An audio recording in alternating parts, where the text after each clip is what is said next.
बिस्मिल्लाहिर्रहमानिर्रहीम।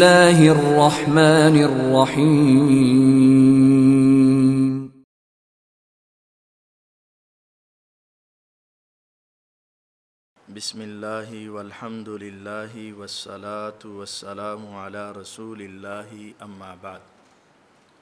अल्लाहुम्मा सल्लि अला मुहम्मदिन व अला आलि मुहम्मद कमा सल्लैता अला इब्राहीम व अला आलि इब्राहीम इन्नका हमीदुम मजीद।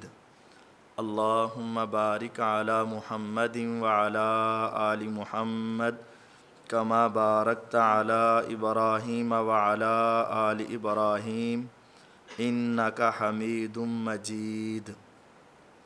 अऊज़ु बिल्लाहि मिनश शैतानिर रजीम। बिस्मिल्लाहिर्रहमानिर्रहीम। रब्बना वबअस फ़ीहिम रसूलन मिनहुम यतलू अलैहिम आयातिका व युअल्लिमुहुमुल किताब वल हिकमह व युज़क्कीहिम इन्नका अंतल अज़ीज़ुल हकीम। वक़ाल नबिय्यु सल्लल्लाहु अलैहि वसल्लम आना दावतु अबी इब्राहीम अलैहिस्सलाम व बुशरा ईसा अलैहिस्सलाम व रुया उम्मी अल्लती रअत हीना हमलत बी अन्नहु खरजत मिन्हु नूरुन अज़ाअत कुसूरश्शाम औ कमा क़ाल नबिय्यु सल्लल्लाहु अलैहि वसल्लम।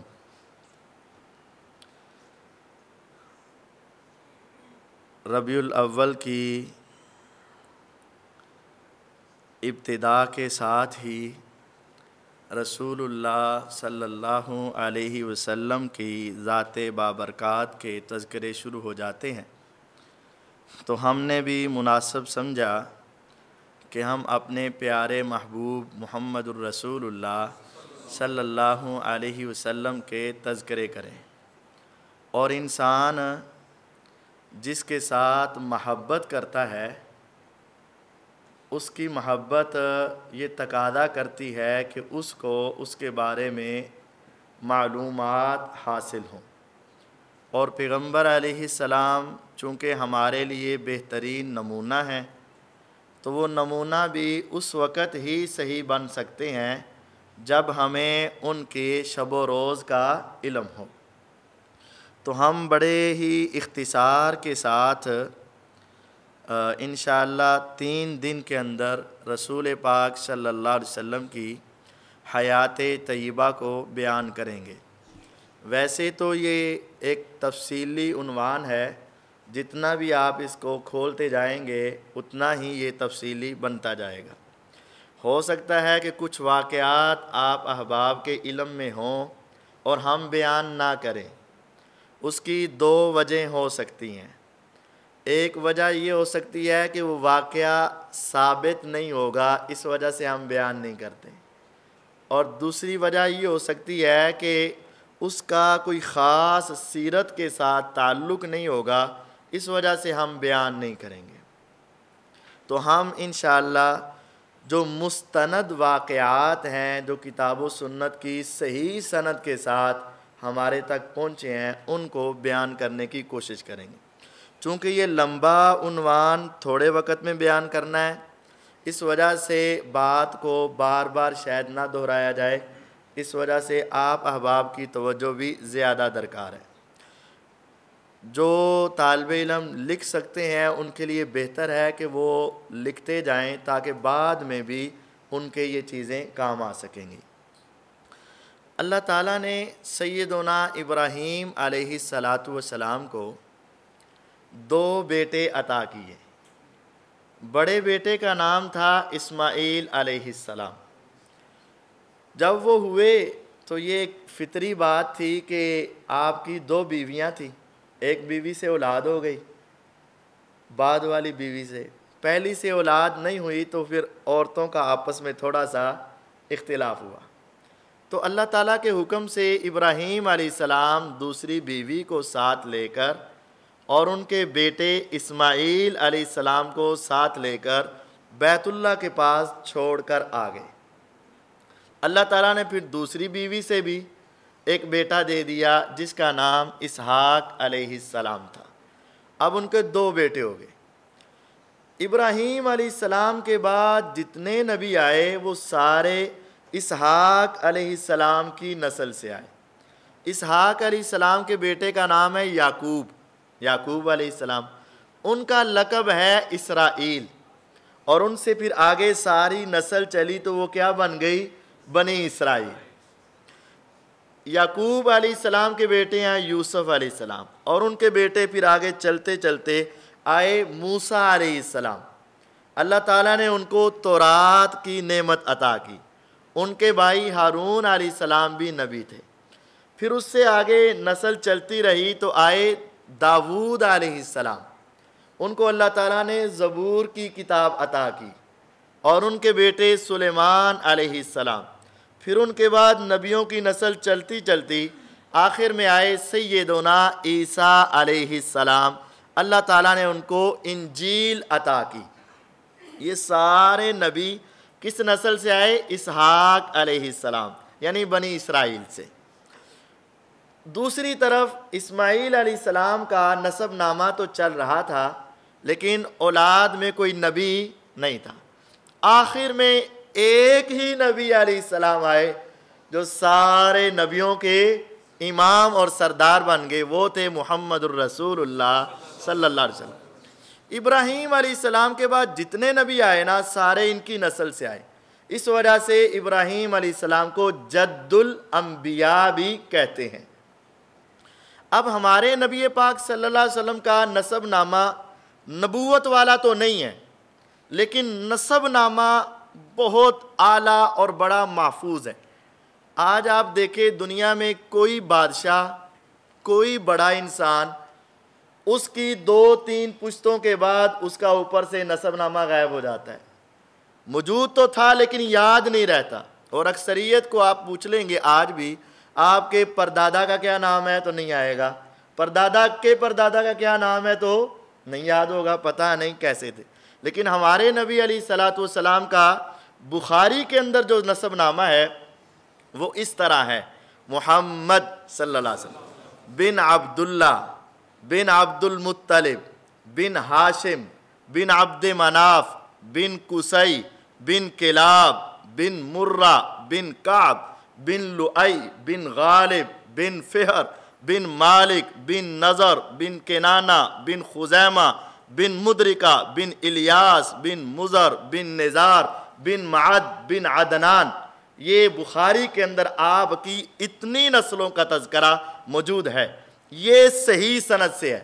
वैसे किताबों के अंदर मेरे नबी अलैहिस्सलाम का नसबनामा आदम अलैहिस्सलातु वस्सलाम तक मज़कूर है। इस्माईल अलैहिस्सलाम से लेकर आदम अलैहिस्सलाम तक पूरा नसबनामा किताबों में मज़कूर है। लेकिन जो सबसे ऑथेंटिक है वो अदनान तक है। अब आपकी नस्ल जो थी, नसबनामा जो ऊपर का है, आप अलैहिस्सलाम ने फरमाया अल्लाह ताला ने हमारे नसब को उस दौर के तमाम नस्बों से आला बना रखा। दुनिया में उस वक़्त जितने नसब होते थे ना, आपकी ऊपर वाले नसब से सबसे आला नसब हमारे नबी अलैहिस्सलाम का होता था। मैं सबका तज़करा तो आज नहीं कर सकता, सिर्फ आपके परदादा जान से नीचे की तरफ आता हूँ।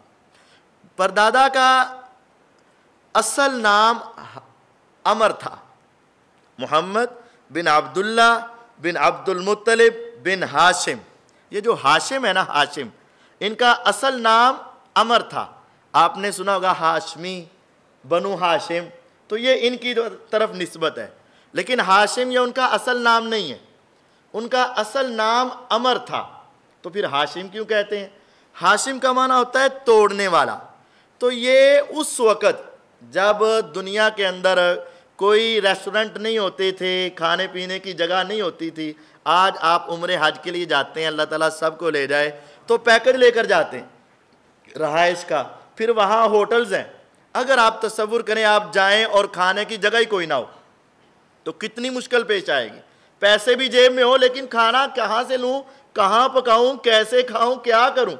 तो हाशिम ऐसे अजीम इंसान थे, कि मक्के के अंदर अपने घर से खाना पकाते, रोटियां पकाते, उनको तोड़ते, शोरबे में भगोते, तो रोटियां तोड़ने की वजह से भगोकर हाजियों को, उम्रा करने वालों को खिलाते। तो उनका नाम असल अमर था, लेकिन इस अमल की वजह से उनका नाम ही क्या पड़ गया? हाशिम पड़ गया। हाशिम बड़े ताजिर थे। वो शाम की तरफ तिजारत की गरज से गए, तिजारत के लिए गए, तो उनका रास्ता यसरब से, मदीना से होता था। तो मदीना में उनकी एक शादी हो गई। फिर वो शादी के बाद आगे शाम के इलाके गज़ा में गए। आजकल भी वहाँ बहुत ज़्यादा जंग भी होती है। तो गज़ा में वो अचानक फोत हो गए और आज भी उनकी कब्र गज़ा में मौजूद है।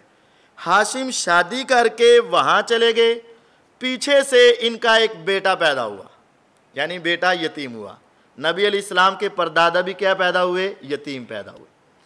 बेटा पैदा हुआ, बेटे की पेशानी के बाल सफ़ेद थे पैदाइशी तौर पर। तो सफ़ेदी बुढ़ापे की अलामत है, तो अरबी में बुढ़ापे को शैबा कहते हैं। तो उनके सफ़ेद बालों की वजह से उनका नाम शैबा रख दिया गया।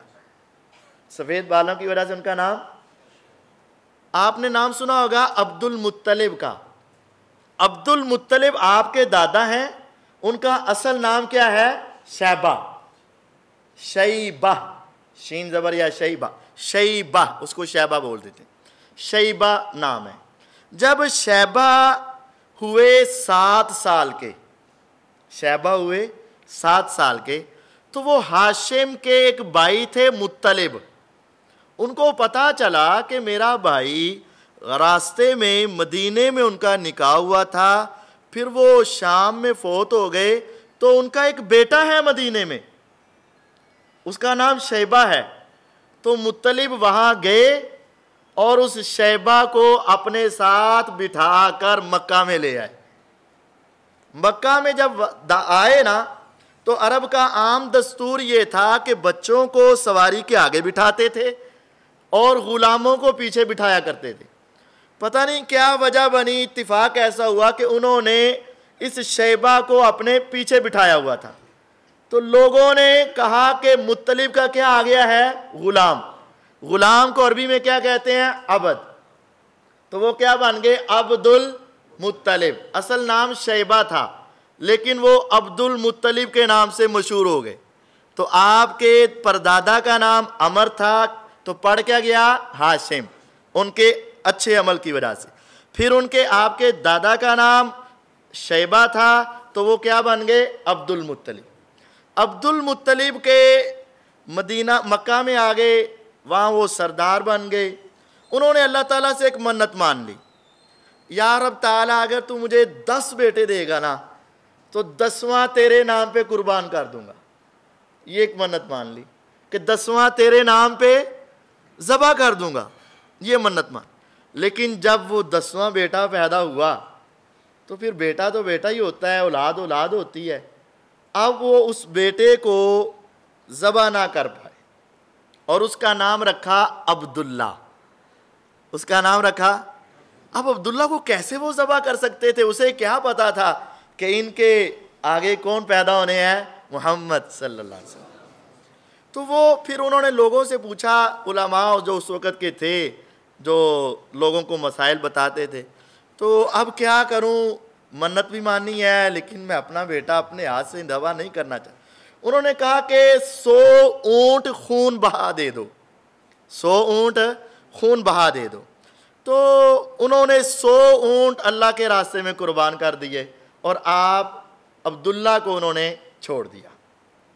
अब्दुल्ला जब बड़े हुए तो शाम तक इनकी तज़किरे हुए। जब ये उनके बदले में 100 ऊँट ज़बह करने के, तो शाम के यहूदियों ने अपनी तौरात व इंजील को पढ़ करना समझ आ गई कि ये वही आखिरी नबी का वालिद है। उन्होंने 10 बंदों ने आकर मक्के में हमला करके अब्दुल्ला को शहीद करने की कोशिश की, लेकिन ना कर सके।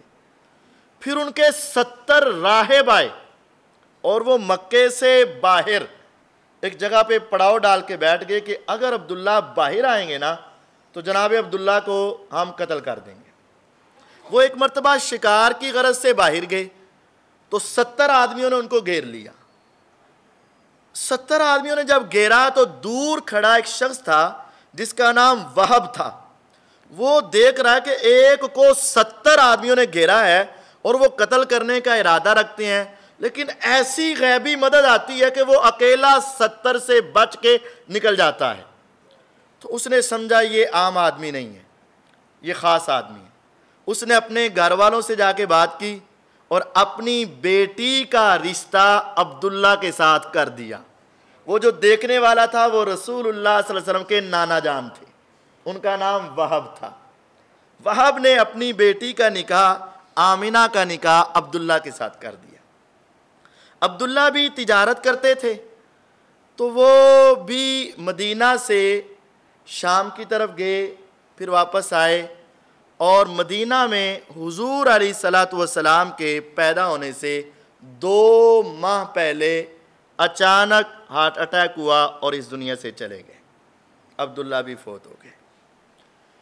इस साल, जिस साल हुजूर ने पैदा होना था, 2 बड़े वाक़यात पेश आए मक्कातुल मुकर्रमा में। हुआ क्या कि बैतुल्ला की अज़मत के चर्चे तो दुनिया में आम थे उस वक़्त भी। तो एक ईसाई बादशाह था जिसका नाम अबरहा था।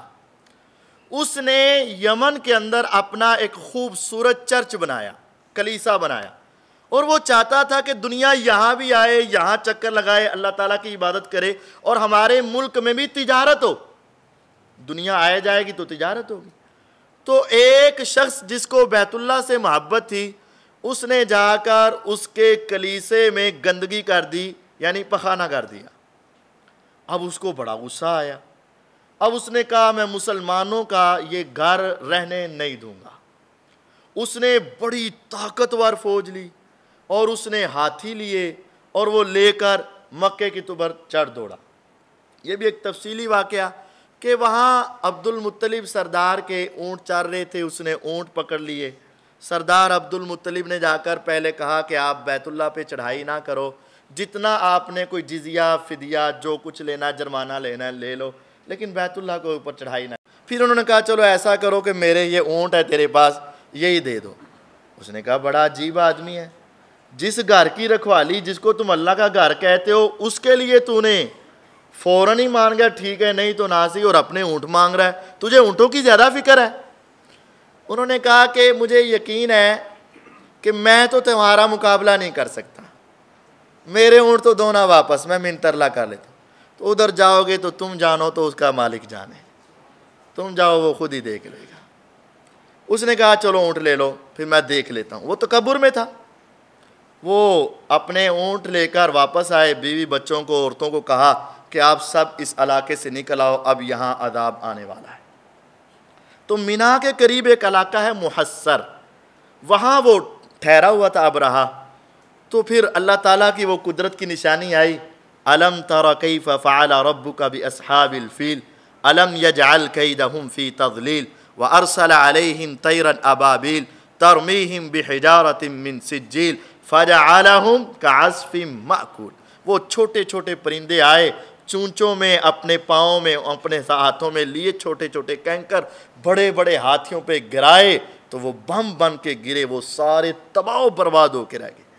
यहाँ से एक हुजूर अलैहिस्सलाम की पैदाइश की साल हुआ। यहाँ से भी बताना मकसूद था कि काबे के असल रखवाले आ रहे हैं और अब काबे का इंतज़ाम संभालने वाले आ रहे हैं। काबे को कुछ हो नहीं सकता, तब्दीली रूनुमा होने वाली। और उन्हीं दिनों में अब्दुल मुत्तलिब सरदार कहते हैं मैं हजर अस्वद के पास लेटा हुआ था तो ख्वाब में एक आदमी आया और उसने कहा कि तैबा को खोदो। तैबा मैंने पकीज़ा जगह। तो मैंने कहा क्या तैबा? तो इतने में वो गायब हो गया, ख्वाब में ख़त्म हो गई ख्वाब।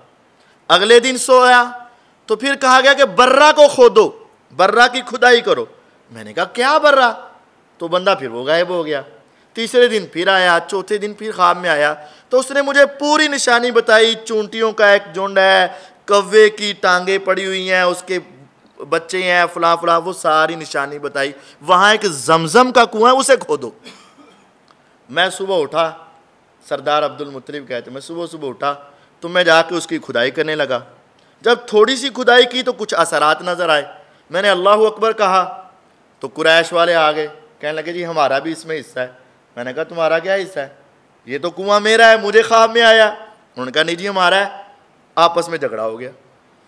सरदार अब्दुल मुत्तलिब कहते हैं यार किसी से कोई फैसला करवा लो कि ये कुआं मैं खोद रहा हूँ, हमारा है। उन्होंने कहा जी शाम के काहिनों से फैसला करवाएंगे। कहने का कि चलो शाम के काहिनों से फैसला करवा लो। अल मुख्तसर शाम की तरफ गए, रास्ते के अंदर इनका पानी ख़त्म हो गया। सरदार अब्दुल मुत्तलिब का जो पानी पीने वाला था ख़त्म हो गया। इन्होंने दूसरे काफ़िले से कहा पानी दे दो यार। उन्होंने कहा तुम्हें पानी दें, हमारा तेरा झगड़ा ही पानी का है, तुम्हें कैसे पानी दें? उन्होंने कहा चलो फिर मौत का इंतज़ार करते हैं। तो मौत का इंतज़ार, फिर कहने लगे मौत क्यों इंतज़ार करना है, हिम्मत वाला आदमी सफ़र करता है। तो जैसे ही अपनी ऊँटनी उठाई तो उनके पाँव के नीचे से एक चश्मा जारी हो गया। वो सारे देख के हैरान हुए, कहने लगे सरदार अब्दुल मुत्तलिब किसी और से फ़ैसला करवाने की ज़रूरत ही नहीं, चलो वापस चलो, कुआं तुम्हारा। सरदार वापस आए, जमजम का कुआं खोदा और जमजम का पानी वहाँ से उस वक़्त से दोबारा जारी हुआ जो आज तक जारी व सारी है। फिर सरदार अब्दुल मुत्तलिब की औलाद ही जमजम के कुएं पर पानी पिलाने वाली है। जब ये दो वाक़यात हुए तो उधर अम्मा आमना के घर में रबीउल अव्वल की 9 तारीख़ थी, अप्रैल का महीना था, 20 तारीख़ थी अप्रैल की, 571 ईस्वी थी, तहज्जुद का वक़्त था। अम्मा आमना के घर में तैबा का चाँद चमक उठा, जनाब मुहम्मदुर रसूलुल्लाह सल्लल्लाहु अलैहि वसल्लम पैदा हो गए।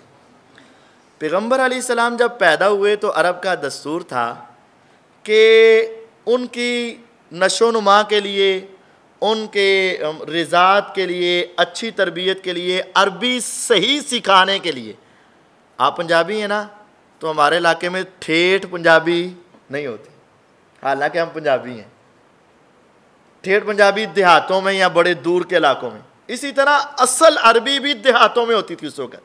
तो अरब का दस्तूर था कि बच्चों को सही फसी बनाने के लिए, असल अरबी सिखाने के लिए वो दाइयाँ देहातों से आती, ले जाती ताकि माहौल भी अच्छा हो और उनकी नशोनुमा भी अच्छी हो और उनकी ज़बान भी अच्छी बन जाए। तो दाइयाँ चक्कर लगाती रहती थी। तो दाइयों का एक ग्रुप आया ताइफ के इलाके से, चक्कर लगाता रहा, मक्के में लेते रहे।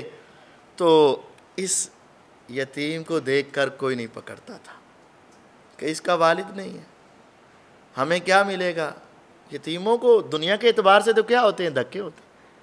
अलम यजिद का यतीमन फ़आवा, मेरे रब ने कहा तुम थे तो यतीम लेकिन हमने आपको बड़े ठिकाने दिए। तो बिल आखिर अम्मा हलीमा आई, जब उसको और कुछ ना मिला तो हुजूर को लिया।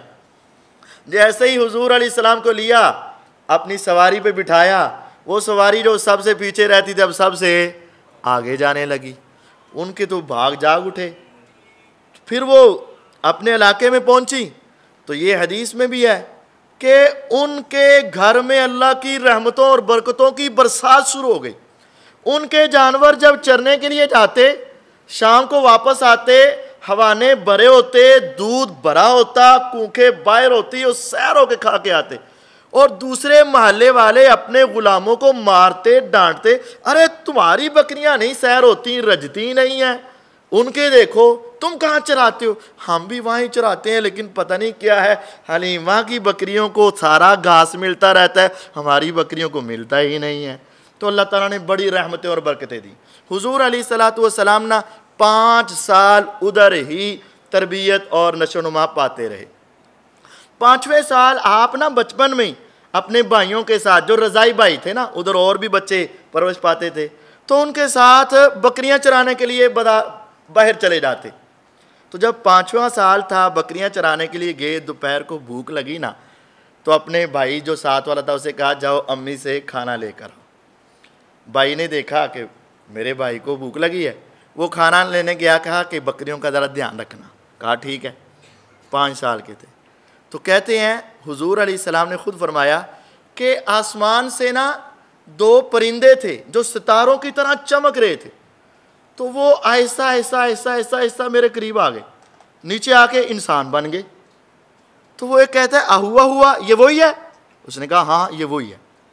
उन्होंने मुझे पकड़ लिया, मुझे ज़मीन पे लिटा दिया, मुझे लिटा के मैं जाग रहा हूँ, मेरा यहाँ से सीना चाक कर दिया। और वो कहता है बर्फ़ वाला पानी लाओ, बर्फ़ वाला। उसने बर्फ़ वाले पानी से मेरा अंदर सारा धो दिया। फिर उन्होंने मेरा दिल पकड़ा, मैं देख रहा था, दिल के दो टुकड़े कर दिए और दिल के अंदर से दो छोटे छोटे गोश्त के टुकड़े निकाल के बाहर फेंक दिए। बाद में हुजूर ने फरमाया था दिल के अंदर एक जगह होती है जहाँ शैतान आकर बैठता है, उन्होंने मेरे वो निकाल ही दिए ताकि शैतान आए ही ना। उन्होंने मेरे निकाल ही दिए, शैतान आ ही नहीं सकता। फिर उन्होंने उसको सिया। बच्चे मुझे देख रहे थे दूर से, उन्होंने घर जाके अम्मा तेरे बच्चे को किसी ने कत्ल कर दिया है। माँ परेशान दौड़ती हुई आई, इतने में वो मुझे छोड़ के चले गए थे। मैं खड़ा हुआ, मैं भी घबराया हुआ था। उसने कहा बेटा क्या हुआ? मैंने कहा ऐसे ऐसे आए थे, ऐसे ऐसे हुआ, अब मैं ठीक हूँ, अब मैं ठीक हूँ। उन्होंने मेरा सी दिया, सही हो गया। तो अम्मा बहुत परेशान हो गई। उन्होंने उधर से ही जल्दी से सवारी का इंतज़ाम किया और उस वक़्त उन्होंने कहा लगता है कोई शैतानी हरकत हुई होगी, उईज़ुका बिल्लाह, मैं तुझे अल्लाह की पनाह में देती हूँ, अल्लाह तेरी हिफाजत करेगा, मैं नहीं हिफाजत कर सकती। तो उन्होंने फिर मुझे ना सवारी पे बिठाया जल्दी से और मक्के की तरफ लाकर मेरी माँ के हवाले कर दिया और आकर वो सारा वाक़या सुनाया। माँ डर गई ना, बेगानी अमानत है, पता नहीं अब क्या होगा। तो जब सारा वाक़या सुनाया ना दाई हलीमा ने, तो कहते हैं मेरी अम्मी ने कोई इसको अजीब नहीं समझा। होता है ना बंदा डर जाता है, अच्छा फिर क्या हुआ, कैसे हुआ, मेरे पुत्र ने किया, कुछ नहीं, वैसे नॉर्मल लिया।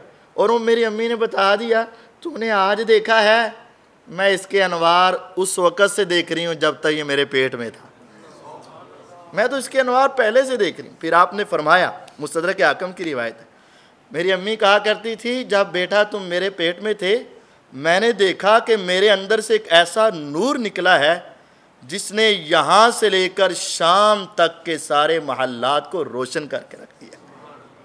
वो ये कड़ी थी, बैतुल्ला से बैतुल मक़दस तक की एक कड़ी थी। अम्मा ने पहले ही देखा हुआ था। तो ये 5 साल की आपकी उम्र थी। फिर आप अपने घर में आ गए। अगला साल हुआ तो वालिदा ने मुझे साथ लिया अपने खामन मेरे वालिद की कब्र के लिए और अपने वालिदैन से मुलाकात के लिए। बच्चों को शौक़ होता है नानके जाने का, तो हुजूर अलैहिस्सलाम को ननहयाल ले गई अम्मा। अगला साल हुआ, 7वां, छठा साल, 5वें में आई थी, छठे साल में उधर चले गए। वहाँ से मिले हैं, घर में रहे हैं, नानके को सबको मिले हैं। वापस आए, मदीना से 200 किलोमीटर का फासला तय किया। मदीना से 200 किलोमीटर का फासला तय किया तो रास्ते में अबवा का मुकाम आता है। 3 हस्तियाँ थीं, एक हुजूर अलैहिस्सलाम, उम्र कितनी 6 साल, और एक वालिदा आमना और एक उनकी खादिमा उम्मे ऐमन। तो रास्ते में सिर्फ 3 अफराद हैं और हुजूर की वालिदा माजिदा की तबीयत ख़राब हुई और वो रास्ते में ही वफ़ात पा गई। अब गौर कीजिएगा, पैदाइश से पहले वालिद नहीं है और 6 साल की उम्र में वालिदा भी इस दुनिया से चली। मुसाफिर थे, संभालने वाला नहीं। उस वक़्त हुजूर की कैफियत क्या हुई होगी? 6 साल के बच्चे की माँ भी चली जाए और मुसाफिर हो, और उम्मे ऐमन पर क्या गुजरी होगी कि अब मैं क्या करूँ, हुजूर को तसल्ली दूँ या आमिना को कुछ करूँ या मैं कैसे सफ़र करूँ? क्या वो मुश्किलात का मरहला होगा। 6 साल की उम्र में वालिदा भी इस दुनिया से चलेंगी। वो मकाम अबवा है। मक्का से मदीना का 450 किलोमीटर का फासला है। मक्के से भी 250 किलोमीटर दूर थे, मदीने से 200 किलोमीटर आए थे। अमवा के मुकाम पर वालिदा माहिदा इस दुनिया से गई। हुजूर अकेले अब अपनी माँ के बग़ैर उम्मे ऐमन की सैन्य से लग के मक्का में वापस आए। मक्का में वापस आए तो दादा अब्दुल मुत्तलिब ने संभाल लिया अब्दुल मुत्तलिब ने फिर मोहब्बत का हक अदा कर दिया, बहुत प्यार किया, बहुत प्यार किया। उनका ना हजर अस्वद के पास एक मसनद होती थी, वहाँ बैठते थे, कोई और नहीं बैठता था। लेकिन आप वहाँ जाके बैठते, चाचे दूसरे तीसरे कहते नीचे उतर, बुज़ुर्गों की जगह है। जब दादा देखते तो कहते इसको आने दो, ये दुनिया में मेरा सरदार आया है। उसे भी क्या पता था कि ये बड़ा होकर वाक़ईतन सरदार बने। आप उनसे बड़ा प्यार करते। एक मर्तबा उनका ऊँट गुम हुआ तो अपने इसी भेज दिया पोते को तलाश करो, तो ऊँट तलाश करके वापस आने में लेट हो गए। तो बैतुल्ला का चक्कर लगाए जा रहे हैं दादा और रोए जा रहे हैं और कहते हैं अल्लाह मोहम्मद को सल्लल्लाहु अलैहि वसल्लम मेरी सवारी समेत वापस लौटा देना, ज़िंदा वापस लौटा देना, ज़िंदा वापस लौटा देना। जब आए तो सीने से लगा के इतना रोए और कहा पोते ज़िंदगी में मैं कभी इतना गमज़दा नहीं हुआ जितना आज तेरी जुदाई की वजह से गमज़दा। आज के बाद मैं कभी तुझे अपने से दूर नहीं करूँगा। बहुत प्यार दिया। लेकिन रब ताला के फ़ैसले थे। अभी आपकी उम्र मुबारक 8 साल की हुई तो दादा का साया भी सर से उठ गया। न वालिद हैं, न वालिदा हैं, न दादा हैं, न दादी है, कुछ भी नहीं। दादा ने जाते हुए आपका हाथ अपने बड़े बेटे अबू तालिब के हाथ में दे दिया कि इसका ध्यान रखना। फिर उन्होंने भी आपकी खिदमत का हक अदा कर दिया। नबी पाक सल्लल्लाहु अलैहि वसल्लम 8 साल के थे तो दादा चले गए। 11 या 12 साल की उम्र हुई तो चाचा अबू तालिब जो थे वो भी शाम के इलाके में सफ़र के लिए जाते। तिजारत वहाँ होती थी, रिहलत शिताई वसैफ, गर्मियों और सर्दियों में वहाँ तिजारत के लिए जाते। तो वो अपने साथ रखते आपको। तो तकरीबन 12 साल की उम्र थी तो आप उनके साथ ही शाम की तरफ गए। शाम का सफ़र कर रहे हैं तो एक ऊंचे से महल में एक राहिब था जो तौरात का, इंजील का हाफिज था। वैसे वो ईसाई था। उसने इस काफिले को आते देखा तो उसको कुछ ऐसे असरात नजर आए कि वो चौंक उठा, हैरान हो गया। उसने देखा ये दरख्त झुक झुक कर किसी को सलाम कर रहे हैं और पत्थर उठ उठ अगर किसी को सलाम कर रहे हैं। वो पहचान गया। उसने काफिले वालों को रोका, कहा तुम सब की मेरे पास दावत है। वो सारे ही आए, लेकिन चाचा ने, अबू तालिब ने बच्चा अपने खैमे में रखा कि आप बेटा इधर ही रहो। जब सब की दावत की तो बुहैरा उसका नाम था राहिब का, तो कहने लगा वो तुम में एक नज़र नहीं आ रहा, कोई कम है। उनका नहीं, सारे आ गए। नहीं नहीं कोई कम है, सब है। कुछ छोटा बच्चा भी तुम्हारे अंदर था? हाँ वो खैमे में है। किसके साथ था? मेरे साथ। मेरे पास सुनो, बाकी जाओ। दावत खिला के, खाना खिला के भेज दिया। कहा बात सुनो, किधर जा रहे हो? कहा शाम। कहा ना जाना, तुम्हें अल्लाह का वास्ता है ना जाना। शाम के अंदर यहूदी हैं। मैंने कुछ सिफ़ात को देख लिया है, इस बच्चे को अल्लाह ने बहुत बुलंद मुकाम देना है। अगर तुम इसको यहूदियों के पास ले गए और उनको पता चल गया, फिर ये ज़िंदा वापस नहीं आ सकेगा। तुझे अल्लाह का वास्ता, इसको वापस ले जा। वो पहचान गया था, अल्लज़ीना आतैनाहुमुल किताब यारिफूनहु कमा यारिफून अबनाअहुम। तो रातों इंजील में हुजूर की इतनी सिफ़ात हैं, वो आपको इस तरह पहचानते हैं जैसे हज़ारों के मजमे में इंसान अपने बेटे को पहचान लेता है। वो मोहम्मद सल्लल्लाहु अलैहि वसल्लम को इस तरह पहचान लिया करते थे। कहा वापस ले जाओ। सरदार अबू तालिब वापस ले आए। काफ़िला आगे चला गया। फिर अबू तालिब ने कभी आपको अपने से दूर नहीं किया। फिर आप बड़े हुए, जवान हुए तो हुजूर अलैहिस्सलातु वस्सलाम की शादी हो गई। शादी से सैयदा खदीजा रज़ी अल्लाह के साथ हुई। वो एक, फिर आपने उनकी तिजारत की, तिजारत में फ़ायदा हुआ, खदीजा के साथ निकाह हुआ, वो सारा वाक़या। तिजारत के फ़ायदे के बाद निकाह हुआ। अल्लाह ताला ने आपको 4 बेटियाँ उनसे दी, सैयदा ज़ैनब, सैयदा रुकैया, सैयदा उम्मे कुलसूम, सैयदा फ़ातिमतुज़ ज़हरा रज़ी अल्लाह अन्हुन्ना अजमाइन। ये तरतीब के साथ, सबसे बड़ी, उनसे छोटी ज़ैनब, रुकैया, उम्मे कुलसूम और फ़ातिमा रज़ी अल्लाह अन्हु। और फिर अल्लाह ताला ने इनके बतन से आपको 2 बेटे दिए। एक का नाम कासिम था, जिसकी वजह से हुजूर की कुनियत क्या बन गई? अबुल कासिम। एक का नाम ताहिर तैयब, उसको वैसे कहते थे, अब्दुल्ला उनका नाम था। ताहिर और तैयब प्यार से कहते थे। हुजूर के वैसे 3 बेटे थे, एक आपकी लोंडी थी मारिया किब्तिया, उनसे एक बेटा पैदा हुआ, उसका नाम इब्राहिम था। लेकिन सैयदा खदीजा रज़ी अल्लाह अन्हा से कितने बेटे पैदा हुए? 2, और बेटियां कितनी हुई? 4। फिर पैगम्बर अलैहिस्सलातु वस्सलाम की जब 35 साल उम्र हुई ना, तो बैतुल्लाह के ऊपर ना उस इलाके में तूफ़ान आया, सैलाब आया, सारी दीवारें गिर गई बैतुल्लाह की, सारी दीवारें गिर गई। अब उसको तामीर नौ शुरू हुई। तामीर नौ हुई तो बैतुल्लाह ज़रा बड़ा था, लेकिन उनके हलाल के पैसे ज़रा थोड़े थे। तो उन्होंने कहा क्या करें अब?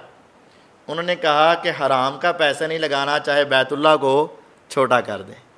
उन्होंने बैतुल्लाह को छोटा बनाया, लेकिन हराम के पैसे, हमारे यहाँ टाइलें लगनी चाहिए चाहे सूद के पैसों की, हराम के पैसे का इत्नाब नहीं करते। लेकिन हम आपसे गुजारिश करते हैं, आप हमारे बड़े मुहतरम हैं, हमें भी और दुनिया में कहीं भी ना हराम कमाओ ना हराम दो। हम जब मांगे हमें हलाल देना, वरना ना देना। बल्कि आपने हराम कमाना ही नहीं और किसी जगह भी हराम नहीं लगाना। अगर वो मुशरिक होकर, काफिर होकर उनको समझ है, तो हम मुसलमानों को तो ज़्यादा समझ होनी चाहिए। उन्होंने बैतुल्लाह को छोटा कर लिया। बहरहाल आज भी हजर असवद उसके एक कोने में लगा हुआ है। ऐ अल्लाह हम सबको उसकी ज़ियारत भी नसीब फरमा और उसके बोसे भी अता फरमा। हजरे अस्वद, स्याह पत्थर, हजर पत्थर, अस्वद स्याह, असल में ये हजरे अबयज़ था, सफ़ेद पत्थर। और आपने फरमाया इतना सफ़ेद, सूरज से ज़्यादा इसकी रोशनी थी, दूध से ज़्यादा सफ़ेद था। सफ़ेदी अल्लाह ताला ने रहने दी, लेकिन रोशनी को अल्लाह ताला ने ख़त्म किया। फिर बनु आदम जब इसको चूमते रहे, चूमते रहे, चूमते रहे, चूमते रहे, जैसे चूमते थे इसमें ऐसी मकनातीसी ताकत थी, इंसान चूमता है एकदम से हल्का हो जाता है, यानी वो ज़िंदगी के सारे गुनाहों को अपनी तरफ खींच लेता है। सव्वदतहु खताया बनी आदम, ये सफ़ेद था, स्याह कैसे हुआ? जब होंठ लगते हैं ये सारा गुनाहों का वायरस उसको लग जाता है, वो करते करते स्याह हो गया और बंदा क्या हो जाता है? पाक हो जाता है। अबयज़ से अस्वद बन गया। अब उसको लगाने की बारी आई। हजरे अस्वद कौन रखेगा? कहता है साडा बहुत हिस्सा है बैतुल्लाह के बनाने में। वो कहता है हमारा ज़्यादा, कहता है हमने बड़ी मेहनत की, हमने बड़ा पैसा दिया, हम रखेंगे। वो सब की लड़ाई हो गई, तलवारें निकल आई, हम रखेंगे, कहता हम रखेंगे। आजकल भी मस्जिद चौधरी बड़े होंगे नहीं होते, नहीं, ऐसा नहीं होना चाहिए, बस अल्लाह के लिए काम। तो उनका आपस में इख्तलाफ हुआ तो किसी समझदार ने कहा यार क्यों लड़ते हो, ऐसा करो कि जो कल सबसे पहले बैतुल्लाह के पास आए ना उससे फैसला करवा लेना। उनको पता था कि रात की तरीकी में उठकर बैतुल्लाह के पास आने वाला कौन होता है, उनको इल्म था, पता था कि सवेरे सवेरे बैतुल्लाह के सामने आकर अपनी जबीने न्याज को झुकाने वाला कौन होता है। तो उन्होंने कहा चलो ठीक है, जो सबसे पहले आएगा उससे फैसला। सारे बैठ गए। जब सारी रात बेदार रहे, तहज्जुद का वक़्त हुआ तो हुजूर अपने घर से उठे और बैतुल्लाह के पास गए। जब उन्होंने देखा तो पुकार उठे, जा अल अमीन, जा अल अमीन, आ गया जिसके ऊपर सबको एतमाद और यकीन है, सारे उस पर राज़ी हैं। हुजूर कहने लगे खैरियत, आज रात तुम सब यहाँ? जी बस ये मामला हुआ था, तो अब आप फैसला कीजिएगा। फरमाया कोई बात नहीं। असल में अल्लाह ताला ने ये मुकाम हुजूर अलैहिस्सलाम को देना था, वैसे वो आ नहीं सकता था, अगर वो आपस में मिल लेते तो। हुजूर अलैहिस्सलाम तो उसमें शामिल नहीं थे, तो ये मुकाम अल्लाह ताला ने आपको देना था। तो आपने कहा कि ऐसा करो एक चादर लाओ, चादर लाई गई। आपने फरमाया कबीले के सरदार आगे आ जाओ, सरदार आगे आ गए। आपने कहा ये सारे सरदार एक एक कोना पकड़ लो, पकड़ लिया। हुजूर अलैहिस्सलाम ने नीचे से उठाया, उस चादर में रख दिया। फरमाया अब उठाओ उठाओ उठाओ उठाओ और उठाओ। जब उस मुकाम तक पहुँचे तो हुजूर अलैहिस्सलाम ने अपने हाथ से पकड़कर वहाँ रख दिया, सारे ही खुश हो गए। यानी अल्लाह ताला ने आपको उस वक़्त से ये मुकाम मर्तबे देने शुरू कर दिए। 35 साल की उम्र थी। जब आपकी 38 साल की उम्र हुई, हुजूर अलैहिस्सलाम को ना तन्हाई पसंद हो गई। तन्हाई पसंद हुई तो मेरे नबी अलैहिस्सलातु वस्सलाम ना मक्के से तकरीबन 3 किलोमीटर के फासले पर, बैतुल्ला से है तो मक्के के अंदर ही, बैतुल्ला से 3 किलोमीटर के फासले पर एक गार में अकेले बैठ कर ना अल्लाह ताला को याद करने लगे। अकेले बैठ कर ना इंसान के दुख बड़े हल्के होते हैं। अगर तुम कभी परेशान हो और दुनिया में दिल नहीं लग रहा, चाहे कारोबार की वजह से परेशान, किसी हालात की वजह से परेशान, या वैसे ही बेचैनी सी है, तो ज़रा तन्हाई में जाकर अपने रब से ताल्लुक़ जोड़ कर देखना, सारी परेशानियाँ ख़त्म हो जाएँ। ये बड़ा बेहतरीन फार्मूला है। हुज़ूर अलैहिस्सलातु वस्सलाम को ना तन्हाई पसंद आ गई, तो आप गारे हिरा में चले गए। गारे हिरा क्यों आपने चूज़ की? मैं अपने, और मैंने एक जगह पे पढ़ा भी था, वैसे तो कोई और भी जगह हैं, लेकिन गारे हिरा में अल्लाह ताला ने मुझे तौफीक दी, मैं चढ़ा। जब मैं ऊपर चला गया, मैं उस जगह पे भी गया जहाँ हुज़ूर अलैहिस्सलाम बैठा करते थे। मैंने बैठा तो क्या देखा, ये कुदरती तौर पर 2 पहाड़ आपस में इस तरह, 2 बड़े बड़े पत्थर आपस में इस तरह मिले हुए हैं, और उनके दरमियान में हल्का सा सुराख, हल्का सा, बिल्कुल आधे इंच का है। ये अल्लाह ताला की कुदरत के तौर पर हल्का सा, इतना सा फासला है, और उस फासले से अगर देखें तो डायरेक्ट बैतुल्ला नज़र आता है। तो हुजूर अलैहिस्सलाम वहाँ बैठकर बैतुल्ला को भी देखते रहते, और आप अल्लाह ताला की इबादत के अंदर भी मसरूफ़ रहते। तो आप 38 साल की उम्र में ये आपने वहाँ बैठना शुरू कर दिया। 2 साल तक आप वहाँ बैठ के अल्लाह ताला की इबादत करते रहे। 40 साल की उम्र हुई ना, तो वो एक आ गया। नबी पाक सल्लल्लाहु अलैहि वसल्लम बैठे हुए थे, तो आने वाला आया। आवाज़ हल्की रहने दो, ऊंची नहीं करनी। नबी पाक सल्लल्लाहु अलैहि वसल्लम के पास वो आने वाला आया, तो आकर उसने कहा, इकरा, पढ़ो। आपने फरमाया, माँ आना बिकारी, मैं पढ़ा लिखा नहीं हूँ। उसने अपने बाजू खोले और मुझे अपने बाजुओं में लिया और ज़ोर से दबाया और छोड़ के कहा, इकरा, पढ़ो। अब यहाँ से मालूम होता है कि वो कोई कापी किताब या कोई कागज़ दिखाता होगा कि पढ़ो। तो आप फरमा रहे हैं, माँ आना बिकारी, मैं पढ़ा लिखा नहीं हूँ, क्योंकि पढ़ा लिखा आदमी ही पढ़ सकता है। अगर वो अपने पीछे पीछे पढ़ाना चाहता ना, तो वो तो अनपढ़ पीछे पीछे तो पढ़ लेता है। जिसने कुछ भी नहीं पढ़ा, आप कहेंगे पढ़ो आऊज़ू, तो वो पढ़ लेगा आऊज़ू। इसमें पढ़े लिखे की तो बात नहीं है। लेकिन जो आप जवाब दे रहे हैं ना कि माँ आना बिकारी, मैं पढ़ा लिखा नहीं हूँ, इसका मतलब है कि वो कह रहा था कि ये पढ़ो। तो आप कहते हैं, मैंने तो कभी दुनिया में किसी उस्ताद के सामने बैठकर पढ़ना सीखा क्यों नहीं? क्योंकि अल्लाह ताला चाहते ही नहीं थे कि कोई कहे मैं नबी का उस्ताद हूँ, मैं नबी का उस्ताद। नहीं नहीं, ये नबी का मुकाम ही नहीं है कि दुनिया वाला उसका उस्ताद हो जाए। अल्लाह का नबी सिर्फ अल्लाह के साथ ताल्लुक़ रखता है, दुनिया वालों में किसी का शागिर्द नहीं बनता, नहीं बनता।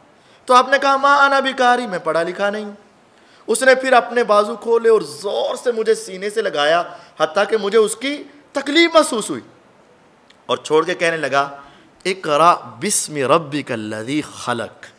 जब उसने अल्लाह का नाम लिया ना, तो अल्लाह ताला ने मेरे अंदर ऐसी कैफियत पैदा कर दी, मैं अगरचे पढ़ा लिखा नहीं था, मैं फर पढ़ने लगा। इक़रा बिस्मि रब्बिकल्लज़ी खलक़ खलक़ल इंसान मिन अलक़ इक़रा व रब्बुकल अकरम अल्लज़ी अल्लम बिल क़लम अल्लमल इंसान मा लम यअलम। ये 5 आयात पहले नाजिल हुई। अब वो पढ़ाई और वो एकदम से चले गए, गायब हो गए। वो असल में कौन थे? जिब्राईल अलैहिस्सलाम। लेकिन आपको उस वक़्त तक अभी पता नहीं था। आप कहते हैं, मैं डरा, गम के मारे तेज़ तेज़ कदमों से नीचे उतरा, दौड़ता ही घर में गया, जाके कहा, ज़म्मिलूनी ज़म्मिलूनी, मुझे कंबल दे दो, खेस दे दो, बस मैं बस। हुज़ूर अलैहिस्सलातु वस्सलाम परेशान थे, आप सो गए। गम के अंदर इंसान ज़रा सो जाए तो कुछ गम हल्का हो जाता है। जब उठे तो आपने सारा वाक़या सैयदा खदीजा रज़ियल्लाहु अन्हा को सुना दिया। बाहर की बातें घर जाके भी सुना देते हैं, सुना भी दिया करो। कभी पूछना घर वाली, तू एडी मां ना बन, नहीं नहीं नहीं, कभी कभी अपनी सारी बातें भी सुना दिया करते। ये हुजूर की सीरत है। तो जब आपने सुनाया तो आपने फरमाया, वल्लाहि लक़द खशीतु अला नफ्सी, ऐ खदीजा मुझे अपने ऊपर डर लग रहा है, मुझे कहीं कुछ हो ना जाए। और फिर आगे, औरतें भी ऐसी होनी चाहिए कल्ला वल्लाही ला युखज़ीक अल्लाहु अबदा। जब आपने कहा खदीजा मुझे डर लग रहा है कहीं कुछ हो ना जाए, कहने लगी अल्लाह की कसम ए मोहम्मद सल्लल्लाहु अलैहि वसल्लम आपको कुछ नहीं होगा। मैंने आपसे जो ज़िंदगी गुजारी है और जो आपको देखा है, अल्लाह की कसम आपको कुछ नहीं होगा। इन्नका लतसिलुर रहम व तहमिलुल कल व तक्सिबुल मादूम व तक़रिज़ ज़ैफ़ व तुईनु अला नवाइबिल हक़। आप में 5 खूबियाँ हैं, सिला रहमी करते हैं, मेहमान नवाजी करते हैं और बेवाओं को कमा कर देते हैं, लोगों के हक़ वाले फ़ैसले करते हैं और लोगों का बोझ आप उठाते हैं। आप में ये खूबियाँ हैं, अल्लाह की कसम अल्लाह आपको ज़ाये नहीं करेगा। आगे से औरत भी ऐसी होनी चाहिए जो हौसला दे, जो दीन के काम में साथ लगे और उनको ये ना कहा हाँ जी असीं तो पहला ही कहंदे सी तुसीं घर रहा करो, तुसीं किहड़े काम च पै गए हो, तुसीं किहड़े मौलवियां नाल लग पे हो, तुसीं किहड़ा दीन पासे, तुसीं ना तुहाडी बड़ी ज़रूरत है, तुसीं घर ही रहा करो, सानूं तो पहले ही बड़ा डर लगदा सी। ये बात नहीं, इस्लाम को ऐसी औरतें नहीं चाहिए। इस्लाम को ऐसी औरतें चाहिए जो दीन के काम में अपने खामदों का हौसला बढ़ाएं, दीन के काम में अपनी औलादों का हौसला बढ़ाएं। अगर वो दीन के लिए अपने आप को वक़्फ़ करें तो वो उनके सीने को ऊपर थपकी दें और उनकी कमर पे थपकी दें, हाँ आप दीन के काम करो, हम आपके साथ हैं। ऐसी औरतें चाहिए। सैयदा खदीजा रज़ी अल्लाह अन्हा ने हुजूर को सबसे पहला हौसला किसने दिया? सैयदा खदीजा रज़ी अल्लाह। फिर आपका गम हल्का करने के लिए वो अपने साथ अपने चचाजाद भाई वर्का बिन नौफल के पास ले गई। वर्का बिन नौफल, अल्लाह उसके ऊपर भी रहमत नाजिल फरमाए, वो एक ईसाई आदमी थे और यहूदियत ईसाइयत के बड़े आलिम थे। इब्रानी ज़ुबान में तौरात थी और इंजील थी, उसको उन्होंने इब्रानी से अरबी के अंदर कन्वर्ट किया हुआ था, यानी अरबी में उसका तर्जमा किया हुआ था। बहुत बड़े आलिम थे वर्का बिन नौफल। तो सैयदा खदीजा रज़ी के चचाजाद भाई थे, तो ये उनके पास ले गई। हुजूर अलैहिस्सलाम ने सारा वाक़या सुनाया ना, वर्का सीधे हो गए। हाज़ा नामूसुल्लज़ी जाअ बिही मूसा, बेटे खुश हो जा, ये वही पैगाम रसा हैं जो तुझसे पहले मूसा अलैहिस्सलाम के पास भी आया करता था। ये वही पैगाम रसा हैं जो तुझसे तेरे पास ईसा अलैहिस्सलाम के पास भी आया करता था। या लैतनी अकूनु हय्यन, काश मैं उस वक़्त ज़िंदा हूँ, काश मेरे पास ताकत हो। जब तेरी कौम तुझे तेरे इलाके से निकाल देगी तो काश मैं तेरी मदद करने की ताकत रखता हूँ, अल्लाह मुझे उतनी मोहलत दे दे। वो ऐसी बातें करने लगे। नबी पाक सल्लल्लाहु अलैहि वसल्लम हैरान होकर कहने लगे, अरे मक्के वाले मुझे मक्के से निकाल देंगे? आप क्या बात कर रहे हैं? वो तो अपने फैसले मुझसे करवाते हैं, अमानते मेरे पास, सादिक मुझे, अमीन मुझे, वो तो मेरे साथ इतना प्यार करते हैं, क्या मेरी कौम मुझे निकाल देगी? उन्होंने कहा हाँ, जिस तौहीद की दावत को तुम लेकर आए हो, जो भी लेकर आया उसकी कौम ने उसके साथ अच्छा सलूक नहीं किया। आज ये मेरे और आपके लिए भी एक निशानी है। अगर हमें तौहीद की वजह से दुख आ रहे हैं तो समझ जाओ हक पे हो। अगर इस्लाम की खातर झिड़कें पड़ रही हैं, गालियां पड़ रही हैं, कोई ज़बान दराजियां कर रहा है या तुझे गिरेबान से पकड़ रहा है तो समझ जाओ तुम हक पर हो। और अगर कुछ नहीं हो रहा तो फिर मुझे और आपको अपने अकीदे को देखना पड़ेगा। मोहम्मद करीम सल्लल्लाहु अलैहि वसल्लम से बढ़कर अच्छे अखलाक वाला दुनिया में, लेकिन उसको भी कह दिया गया कि जो दावत आप लेकर आए हो आपकी कौम आपको बर्दाश्त नहीं करेगी। यहाँ एक नुक्ता है, एक होता है सालेह नेक, एक होता है मुस्लिह नेक बनाने वाला। दुनिया सालेह को पसंद करती है, मुस्लिह को पसंद नहीं करती। दुनिया कहती है ये बड़ा नेक है, ये बड़ा नेक है, ये बड़ा नेक है, ये बड़ा, जब तक वो अपने आप पर नहीं। जब वो कहता है ना यार मैं तो नेक हूँ, तुम भी नेक बन जाओ, ये गुनाह छोड़ दे, ये जिना छोड़ दे, ये चोरी छोड़ दे, ये सिगरेट छोड़ दे, ये डाके छोड़ दे, ये सूद छोड़ दे, आगे से अच्छा हुन तू सानू समझाएगा। यानी वो साले नेकों को पसंद करते हैं लेकिन नेकी की दावत देने वालों को पसंद। नबी पाक सल्लल्लाहु अलैहि वसल्लम जब तक साले थे, नेक थे, सारा मक्का उनको पसंद करता था। जब आप क्या बन गए? मुस्लिह, इस्लाह करने वाले, तब ही वो सारे आपकी जान के क्या बन गए। कुरान में भी ये बात है, वमा काना रब्बुका लियुहलिकल कुरा बिजुल्मिन व अहलुहा मुस्लिहून। नेकों के होते हुए अजाब आ जाता है, लेकिन जो नेकी की दावत देने वाले अगर मौजूद हो तो अल्लाह का अजाब नहीं आता है। तेरा रब उस बस्ती को हलाक ही नहीं करता जब तक उसमें नेकी की दावत देने वाले मौजूद हैं। नेक मौजूद है, अजाब आ जाएगा। नेकी की दावत देने वाले मौजूद हैं, अजाब। सच्चे उलमा से प्यार करो, उनकी मौजूदगी की वजह से अल्लाह का अजाब तुम्हारे ऊपर नाजिल नहीं हो रहा। सच्चे उलमा से प्यार करो। नेक होना अच्छी बात है, लेकिन नेकों पर भी अजाब आ सकता है। जब नेकी की दावत देने वाले मौजूद हैं, अल्लाह का अजाब नहीं आया करता। जब तक सच्चे उलमा इस दुनिया में मौजूद है, अल्लाह का अजाब नहीं आएगा। और जब ये उलमा चले गए, फिर अल्लाह के अजाब को तुमने दावत दे दी। बहरहाल हुजूर अलैहिस्सलातु वस्सलाम को ये कह दिया गया, आप आए, फिर आपके ऊपर वही का सिलसिला जारी हुआ। 3 साल तक मेरे नबी पाक सल्लल्लाहु अलैहि वसल्लम खुफिया तौर पर दावत देते रहे नबूवत की, रिसालत की। अबू बकर रज़ी अल्लाह मुसलमान हो गए, बिलाल रज़ी अल्लाह मुसलमान हो गए, हज़रत अली रज़ी अल्लाह मुसलमान हो गए, अम्मा खदीजा रज़ी अल्लाह मुसलमान। लेकिन 3 साल तक, 40 से लेकर 43 साल तक, 43 साल तक आपने खुफिया दावत दी। चौथे साल 44 साल में हुजूर अलैहिस्सलाम ने फिर कोहे सफ़ा पर चढ़े। कोहे सफ़ा पर 3 सालों के बाद चढ़े, कोहे सफ़ा पर चढ़े चौथे साल, नबूवत का चौथा, उम्र का 44वां साल। वहाँ आपने कहा, या अय्युहन्नास कुलू ला इलाहा इल्लल्लाह तुफ्लिहू, ला इलाहा इल्लल्लाह पढ़ो कामयाब हो जाओगे। तमलिकुल अरब व तदीनु लकुमुल अजम, अरब अजम तुम्हारे कदमों के नीचे, तुम सबसे ऊपर, पूरी दुनिया पे हुकूमत और जन्नत तुम्हारी पक्की है। आगे से अबू लहब अलैहि लाना कहने लगा, तब बन लगा या मोहम्मद अलिहादा जमातना, ए नौज़ बिल्ला नकल कुफर, कुफर नबाशुद, ए मोहम्मद सल्लल्लाहु अलैहि वसल्लम आपके हाथ टूट जाएं, इस वजह से जमा किया है। कुरान नाजिल हुआ, तब्बत यदा अबी लहब व तब। तुम एक हाथ की बात करते हो, अल्लाह करे तेरे दोनों ही हाथ टूट जाएं, तेरे तबाह बर्बाद हो जाए और तू खुद भी दलील व रसवा हो जाए। फिर पैगम्बर अलैहिस्सलाम ने जब दावत का आगाज़ किया तो उन्होंने आपकी दावत को रोकने की भी कोशिश की और इनकार भी कर दिया।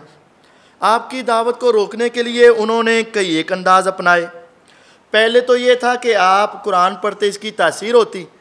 तो एक नज़र बिन हारिस, एक मक्के के अंदर सरदार था, वो शाम में गया तो वहाँ से ना वो बांसुरियाँ मौसीकी ले आया और आके कहानियाँ सुनाने लगा। ऐ मोहम्मद सल्लल्लाहु अलैहि वसल्लम, अगर तुम नूह अलैहिस्सलाम का किस्सा सुनाते हो, मूसा अलैहिस्सलाम का किस्सा सुनाते हो, तो मैं भी किस्से कहानियाँ सुनाता हूँ। उसने भी किस्से कहानियाँ सुनानी शुरू कर दी और मौसीकी ले आया। इस्लाम से रोकने के लिए क्या लेकर आया? तो मौसीकी उन लोगों की रूह की ग़ज़ा है और मुसलमानों की रूह की ग़ज़ा कुरान है। वो कुरान के मुकाबले में मौसीकी लेकर आया था और ये हराम है। मेरे पैगम्बर अलैहिस्सलाम ने फरमाया, इन्नमा बुइस्तु लिकस्रिल मआज़िफ़, मैं तो इन बाजे गाजे को तोड़ने के लिए आया हूँ, मौसीकी के आलात को तोड़ने के लिए आया हूँ। ला यकूनन्न फ़ी उम्मती अक़वामुन यस्तहिल्लूनल हिरा वल हरीर वल ख़म्र वल मआज़िफ़, मेरी उम्मत में एक ग्रुप आएगा जो ज़िना को हलाल करार दे देगा बहाने बनाकर, रेशम को हलाल करार दे देगा बहाने बनाकर, और वो म्यूज़िक को हलाल करार दे देगा बहाने बनाकर। और आज देख लो, म्यूज़िक हलाल करार दे दिया गया, हालांकि आपने फरमाया ये हराम है। बहरहाल म्यूज़िक लेकर आए, कुरान के मुकाबले में नहीं चल सका। फिर वो लालच के ऊपर उतर आए। यही है ना, पैसा बहुत सारे लोगों का ईमान ख़रीद लेता है। तो वो लालच लेकर आए, वो अबू तालिब के पास आए, यार इसको रोक। अबू तालिब ने आपको भतीजे का, यार बेटा बस कर दे, किस काम में लगा है, सारा मक्का तेरा मुखालिफ है। और मैं चचा तरीक़ी कलिमात के, ये सूरज ये चाँद मेरे दोनों हाथों पे भी रख दो, मैं मोहम्मद सल्लल्लाहु अलैहि वसल्लम को सारी दुनिया की दौलत भी दे दो, मैं इस तौहीद के पैगाम से रुक नहीं सकता। बस आपने साथ देना है दें, नहीं देना ना दें, मैं इससे रुक नहीं सकता। लालच भी काम ना आया, अब जुल्म करने लग पड़े। हुजूर अलैहिस्सलाम पे जुल्म, सहाबा पे जुल्म, इतने जुल्म। मेरे नबी अलैहिस्सलातु वस्सलाम बैतुल्लाह के सामने सर सजदे में रखा। अबू जाल एंड कंपनी ने कहा कि किसी का ऊँट ज़बा हुआ है? उनका हाँ। तो ऊँट की औजरी या बच्चादानी एक होती है, अबू जहल ने कहा लेके आओ। उकबा बिन अबी मुईद गया, वो इतना बड़ा सा वो गंदगी का ढेर लाकर मेरे आका सर सजदे में रखा हुआ था, आपके ऊपर रख दिया। अब्दुल्ला बिन मसूद रज़ी का ना ज़रा कद छोटा था और वैसे भी कमज़ोर थे, उनसे वो हिली ही नहीं। कहते हैं काश मेरे पास ताकत होती तो मैं उसको हुजूर की मदद कर देता, लेकिन मैं कुछ कर नहीं सका। किसी ने अम्मा फ़ातिमतुज़ ज़हरा रज़ी अल्लाह अन्हा को बताया। अम्मा की उम्र भी ज़्यादा नहीं थी, लेकिन बेटियां बेटियां होती हैं। वो दौड़ती हुई आई परेशानी के आलम में, उसको बड़े ज़ोर से इस तरह हिलाकर नीचे उतारने लगी और ज़बान से उनको बुरा भला कहने लगी। मेरे नबी करीम सल्लल्लाहु अलैहि वसल्लम ने नमाज़ पढ़ी, सलाम फेरा, फिर आप गम से भरे हुए थे। कहा खुदाया तू खुद ही उतबा शैबा रबिया से बदला ले लेना, आपने ये कह दिया। फिर चंद दिन गुजरे तो अबू जहल ने कहा कि अगर आइंदा मैंने मोहम्मद सल्लल्लाहु अलैहि वसल्लम को देखा ना बैतुल्लाह के सामने सजदा करता तो मैं उनके गर्दन को कुचल के रख दूंगा। आप नमाज पढ़ रहे थे, वो आया, दौड़ता हुआ आया, लेकिन एकदम से इस तरह पीछे उल्टे पाँव गया। उसकी कौम देखे हंसने लगी, खैरियत है चौधरी साहब? कहने लगा यार बस। मैं गया, मेरे और उनके दरमियान एक गड्ढा खोदा गया और वहाँ आग का शोला आया। अगर मैं करीब जाता तो मैं जल जाता, तो फिर मैं पीछे आ गया। नबी पाक सल्लल्लाहु अलैहि वसल्लम ने फरमाया वो फरिश्ते थे, अल्लाह की कसम अगर वो आगे आता वो फरिश्ते इसका एक एक जोड़ अलहदा अलहदा करके रख देते, उधेड़ के रख देते इसको। फिर उन्होंने ना कस्में उठा ली कि हम पूरा ख़ानदान मिलके मोहम्मद सल्लल्लाहु अलैहि वसल्लम को नौज़ुबिल्लाह शहीद कर देंगे। जब ये कस्मों की बात हुजूर की बेटी को पता चली, सैयदा फ़ातिमतुज़ ज़हरा रज़ी अल्लाह अन्हा को, तो उन्होंने नबी अलैहिस्सलाम को बता दी रोते हुए। हुजूर ने कहा पानी लाओ, वज़ू कराओ। आपने वज़ू किया, आप चल पड़े। आपने कहा ये मुझे कत्ल के इरादे बनाते हैं। हुजूर अलैहिस्सलाम चल पड़े। वो सरदारान कुरैश बैतुल्लाह के सामने सारे बैठे थे। हुजूर अलैहिस्सलाम को देखा तो उनकी नज़रें ऐसे झुकीं और उनकी ठोड़ियाँ सीनों से लग गईं। किसी को जुर्रत नहीं हुई कि आपकी तरफ नज़र उठा के भी देखें। मेरे नबी अलैहिस्सलाम ने कहा था ओती तो खमसन लम योतहुन्ना अहदुन कबली, मुझे 5 ऐसी चीज़ें दी गई हैं मुझसे पहले किसी नबी को नहीं दी गई। नुसिरतु बिर्रुब मसीरत शहरिन, मेरे अल्लाह ने मेरे दुश्मनों में इतना रोब रखा है, 1 महीना दूर भी बैठा हो ना, मेरे जाने में 1 महीना लगे, वो इस तरह डरता है जैसे मैं उसके सामने खड़ा हूँ। 1 महीने की मुसाफत से मेरे से डरता है। तो हुजूर जब सीधे उनके पास ही चले गए तो अल्लाह ताला ने ऐसा रोब डाला, उनकी गर्दनें ऐसे मुड़ी, ठोड़ियाँ सीने से लग गईं, उनको ऊपर देखने की हिम्मत नहीं हुई। हुजूर अलैहिस्सलातु वस्सलाम उनके पास गए, नीचे से मिट्टी के वो छोटे छोटे कैंकरियों की एक मुट्ठी भरी, आपने उनकी तरफ फेंकी। जिसको वो कैंकर लगा, बदर के दिन में वो सारे ही कत्ल हो गए, एक भी जिंदा नहीं बचा, वो सारे ही मर गए। फिर मुसलमानों पर, सैयदना बिलाल पर वो लंबे वाक़यात, बिलाल रज़ी अल्लाह अन्हु, सुमैया रज़ी अल्लाह अन्हा और दूसरे सहाबा पर जुल्म के बड़े लंबे वाक़यात हुए। लेकिन चूँकि सीरत के साथ उनका ज़रा इतना ताल्लुक़ नहीं, हम सीरत को आगे। अब क्या हुआ, मुसलमानों पर जुल्म बहुत ज़्यादा हुए तो हिजरत की इजाज़त मिल गई। जद्दा के करीब वो समंदर है, वहाँ से कश्तियों के ज़रिए एक मुल्क है, आजकल उसका नाम है एथोपिया, उसका पुराना नाम हबशा है। तो मुसलमानों को वहाँ हिजरत की इजाज़त मिल गई कि यहाँ काफिर रहने नहीं देते, आप उधर चले जाओ। तो ये आपकी उम्र का 45वां साल था, अगले साल ऐलान नबूवत के अगले साल 45वां साल। तो 45वें साल मक्के से 12 मर्द और 4 औरतों ने हिजरत करके एथोपिया हबशा में चले गए। उन 12 मर्दों में एक मर्द का नाम सैयदना उस्मान रज़ी अल्लाह अन्हु था और उन 4 औरतों में एक मेरे नबी अलैहिस्सलाम की बेटी सैयदा रुकैया रज़ी अल्लाह अन्हा भी थी। तो ये 12 मर्द और 4 औरतें वहाँ चले गए। उधर मक्के में आपने सूरत नजम की तिलावत की, तो सूरत नजम की तिलावत मुसलमान तो सुन ही रहे थे, काफिरों ने सुनी, उन पर ऐसा असर हुआ। सूरत नजम के आखिरी आयत पर सजदा है, सजदा तिलावत। तो हुजूर अलैहिस्सलाम ने सजदा तिलावत किया तो मुशरिकीन भी बेसाख्ता सजदे में गिर पड़े। उनको समझ ही नहीं आई, ऐसा कुरान का असर हुआ। मुसलमानों ने भी सजदा किया और काफरों ने भी सजदा कर दिया। बाद लोगों ने समझा कि शायद सारे ही काफर मुसलमान हो गए। उन्होंने आवाज़ पहुंचा दी हबशे में, आ जाओ वापस, आ जाओ वापस, सारा मक्का क्या हो गया है। वो हबशे वाले बड़ी खुशी खुशी अभी वापस आए। मक्के के करीब पहुंचे तो पता चला नहीं, वो तो अचानक उनसे ये कहना ना गलती ना सजदा हो गया उनसे, तो फिर वो वापस चले गए। और अगले साल यहाँ से 46 हिजरी में 46 सन नबूवत, 46 आपकी उम्र मुबारक और 6 सन नबूवत में 82 मर्द और 18 औरतों ने हिजरत की। 100 अफराद ने हिजरत की। 18 औरतें और 82 मर्दों ने दोबारा हिजरत की। अब वहाँ कितने हो गए? 112, 116 कितने हो गए? 4 औरतें भी थी, 116 अफराद वहाँ हो गए। मुशरिकीन को पहले तो 12 इतने फील नहीं हुए थे, लेकिन जब 100 बंदा ही यहाँ से निकल गया, 82 मर्द और चले गए, 18 औरतें और चली गईं, अब उनको परेशानी बढ़ गई।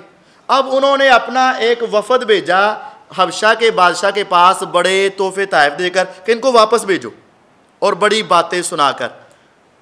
तो ये वफद गया तो बादशाह को जाकर कहने लगा, ये ईसा अलैहिस्सलाम को नहीं मानते, ये ऐसे हैं, ये ऐसे हैं, ये ऐसे हैं, इनको वापस भेजो। बादशाह ने इनको बुलाया तो जाफ़र तैयार रज़ी अल्लाह तआला से पूछा, हाँ भी कौन हो तुम? तो आपने सूरह मरियम की तिलावत की, इतने पुरसोज अंदाज में सूरह मरियम की तिलावत की कि बादशाह भी कुरान सुन के रोने लग पड़ा। इतना रोया, इतना रोया। और फिर उसने ज़मीन से एक तिनका पकड़ा, कहा अल्लाह की कसम, जो इस कुरान में कहा गया है हमारा भी वही अकीदा है जो इस कुरान में, इस तिनके के बराबर भी मेरे और इनके अकीदे में फ़र्क नहीं है, चलो तुम वापस चलो। चलो उन सब को उसने वापस भेज दिया, अपने तोहफे ताइफ ले जाओ, चलो वापस। अब जब वो वापस आ गए, अब उनको और परेशानी हो गई कि जिनको हम रोज़ाना मारते थे वो तो सारे चले गए उधर। अब उन्होंने अगले साल 47 साल जब आपकी उम्र मुबारक हुई, उन्होंने कहा कि इनका एक ही हल है, इन सब को एक जगह पे कैद कर दो। तो एक घाटी थी शेब अबी तालिब, आजकल जो मरवा मुकाम है ना, सफ़ा से मरवा की जानब थोड़ा सा आगे निकलें तो शेब अबी तालिब आ जाता है। तो मक्के वालों ने, सारे ख़ानदानों ने ना ये प्रोग्राम बना लिया कि जितने मुसलमान हैं ना, हम उन सब को एक जगह पे कैद कर देंगे, उनके साथ सोशल बाइकाट, ना बोलना है, ना इनके पास आना जाना है, ना इनके से कोई चीज़ ख़रीदनी है, ना इनको कोई चीज़ बेचनी है, कोई अपनी दुकान से कोई चीज़ इनको नहीं देगा। Social boycott. सारे मुसलमानों को घसीटा, पकड़ा तो अबू तालिब के घर के पास शेब अबी तालिब, शेब का मान होता है घाटी। घाटी क्या होती है? 2 पहाड़ हो ना तो दरमियान वाली जगह, उसको खाई भी, घाटी भी, वादी भी कहते हैं। तो वहाँ बंद करके बाहर उनका पैरा लगा दिया गया, इधर से बाहर कोई नहीं निकल सकेगा। नबी अलैहिस्सलाम वहाँ, सहाबा वहाँ। नबी अलैहिस्सलाम तो थे ही थे, सहाबा थे ही थे, लेकिन अबू तालिब आपकी हिमायत में भी आपके साथ रहे। पता है कितनी देर रहे? 3 साल तक मुसलमानों को वहाँ कैद रखा गया। और कैफियत क्या होती थी? मुसलमान भूख की वजह से पत्ते खाने पर मजबूर हो चुके थे। ये जो कच्ची कच्ची कोंपले होती ना, अगले अगले पत्ते, मुसलमान वो खाते थे। और बसा औकात किसी रिश्तेदार को, अपने मुसलमान रिश्तेदार पे तरस आ जाता तो वो रात के वक़्त में छुप छुपा कर बदबूदार बोसीदा चर्बी उनकी तरफ फेंकता, तो वो एक दूसरे से छीन छीन कर वो बोसीदा चर्बी खा जाया करते। इसका तसव्वुर करना है तो ज़रा ईद, बड़ी ईद अपने ज़हन में लाएं। चर्बी हो, गली में पड़ी हो या किसी जगह पे 1-2 दिन पड़ी रहे, जो स्मेल आ जाएगी, क्या हाथ लगाना भी गवारा करोगे? लेकिन मुसलमानों ने ऐसे हालात में भी इस्लाम से अपना मुंह नहीं मोड़ा था। इस्लाम पे कायम, दीन पे कायम। अल्लाह तेरा शुक्र है, मालिका तेरा शुक्र है, तौहीद मिल गई, सब कुछ मिल गया, दुनिया में सब कुछ मिल गया, रिसालत मिल गई, बस यही काफ़ी। ऐसे डटे रहे 3 साल तक। और मैंने यूँ पढ़ा है कि ये अंतड़ियाँ होती ना, अंतड़ियाँ, ये अंतड़ियाँ खाने पर भी वो मजबूर हो खाते थे। वो 3 साल तक ऐसी मुश्किल में गुजारे शेब अबी तालिब में। वजह क्या थी? क्या किसी का कुछ लेना देना था? नहीं, सिर्फ एक अल्लाह के दीन की खातर उन सहाबा की ये कुर्बानियाँ थी। तो जिन सहाबा ने ये कुर्बानियाँ दी, आज कोई उनके ऊपर ज़बान दराजी करे, भौंके, बकवास करे, तो क्या हमारा फिर खून नहीं खोलेगा? यार उन्होंने कहाँ कहाँ दीन को कबूल किया। 3 साल तक ऐसे रहे, अबू तालिब भी वहाँ रहे। इत्तिफाक से अल्लाह ताला ने फिर इसको ख़त्म करना था, तो यकम मुहर्रम थी। 3 साल के बाद 47 साल हो चुके थे, 47 से 50 साल तक, 3 साल तक। एक आदमी था हिशाम, मक्के में। उसके दिल में ख्याल डाला अल्लाह ताला ने, वो ज़ुहैर के पास गया। यार हम रोज़ाना खाते हैं पीते हैं, लेकिन हमारे भाई, हमारा ख़ानदान तो हमारा ही है ना, वो उनके साथ कितना जुल्म हो रहा है। हाँ यार जुल्म तो हो रहा है, लेकिन क्या करें? तो यार हम इनके ख़िलाफ़ आवाज़ उठाते हैं, तो यार हम 2 क्या करेंगे? इन्होंने कहा अच्छा बात तो करते हैं। तीसरा, चौथा, 5 बंदे इकट्ठे हो गए कि हम इस मुआहदे को नहीं मानेंगे। ये गए, जाकर ना अबू जहल एंड कंपनी की एक मजलिस लगी है, तो हिशाम ने बात की, यार देखें उनका दीन मज़हब अलग होगा, लेकिन इतना जुल्म 3 साल हो गए हैं, हम खाएं पिए रहें, खुशियाँ गमियाँ, वो बेचारे क्यों आप उनसे इतना जुल्म कर रहे हो? अभी हिशाम बोला तो अबू जहल कहता है नहीं ये कायम रहेगा। इतने में ज़ुहैर बोल पड़े, नहीं यार ऐसे नहीं होना चाहिए। और अबू जहल फिर बोला नहीं कायम रहना चाहिए। इतने में तीसरा बोल पड़ा, नहीं यार ऐसे नहीं होना चाहिए। फिर वो बोला, चौथा बोल पड़ा। वो समझे पता नहीं कितने के बंदे इकट्ठे हो गए।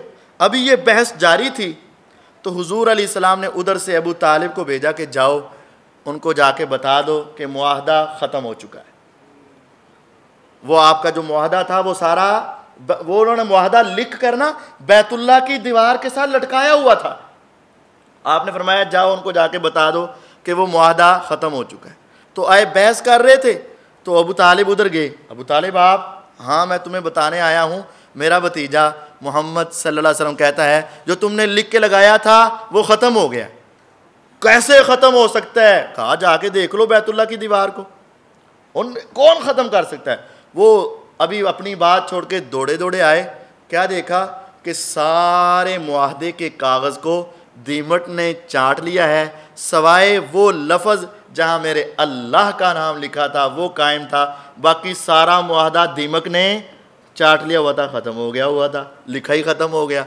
जब लिखा ख़त्म हो गया और इधर भी खड़े हो गए तो फिर उधर से उनके हौसले पस्त हुए और वो सारे छोड़ के भागे।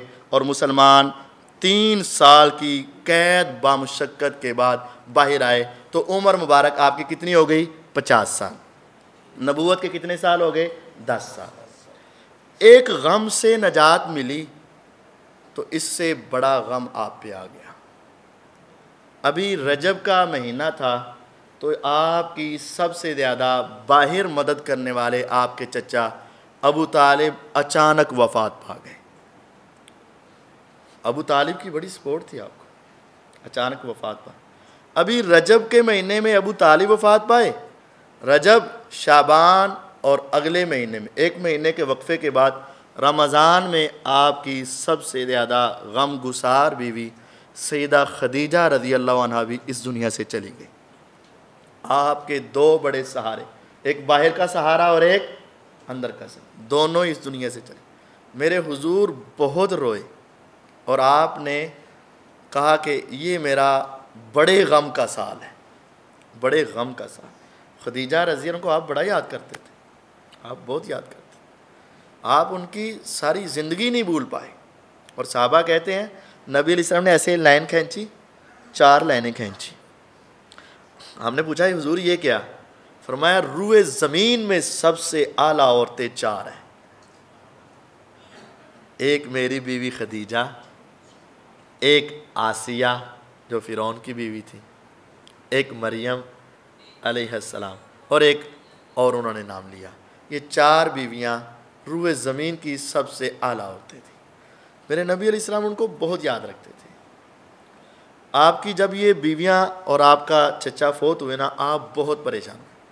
अल्लाह ताला ने उसी साल आपके गम को हल्का करने के लिए मेराज का सफ़र करवा दिया, आपको ज़रा थोड़ी सी तसल्ली देने के लिए। वो मेराज का एक लंबा वाक़या, आपको हतीम में लाया गया, लिटाया गया, दिल को बाहर निकाला गया, फिर दोबारा आपका सीना 2 मरतबा अलम नशरा लका सदर 2 मरतबा शरा सदर हुआ, आपके सीने को जमजम के पानी से धोया गया, बुराक को लाया गया, आपको बिठाया गया, बैतुल मुक़द्दस पहुँचाया गया, सारे नबियों को बुलाया गया, आपको इमाम बनाया गया, फिर उसके बाद आपको पहले दूसरे तीसरे चौथे पाँचवें छठे सातवें आसमान पे पहुँचाया गया।